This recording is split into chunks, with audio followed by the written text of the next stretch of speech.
হ্যাঁ, আজকে একটা অঙ্ক নিয়ে এসেছি যা রিটেনে আসলে এভাবে লিখতে হবে এবং লিখলে 100-এ 100 5 মার্কের মধ্যে 5 মার্ক পাবে। হ্যাঁ, অঙ্কটা হচ্ছে শতকরা বার্ষিক 5 টাকা হার সুদে 400 টাকায় সুদ কত বছরে 100 টাকা হবে। তাহলে দেওয়া আছে এখানে সুদের হার 5 টাকা আর আসল কত 400 টাকা এবং সুদ 100 টাকা। তাহলে আমরা জানি ঐকিক নিয়মে যদি করতে যাই তাহলে কোন নিয়মটা সূত্রটা আসে, সুদ গুণ 100। সুদ এখানে কত 100 টাকা গুণ এটা সূত্রের গুণ, মানে সূত্র অনুযায়ী আসবে 100 আর আসল কত আমাদের 400 টাকা এবং সুদের হার সংক্ষেপে দিয়েছে, সুদের হার কত হবে 5 টাকা।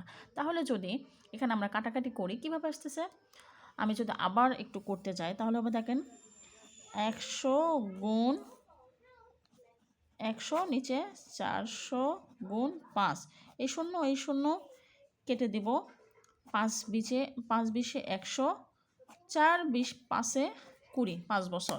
তাহলে এই হচ্ছে আমাদের উত্তর হবে তাহলে 5 বছর। এভাবে আমরা রিটেনে যদি লিখি তাহলে আমরা 5-এর মধ্যে 5 মার্ক পাবো।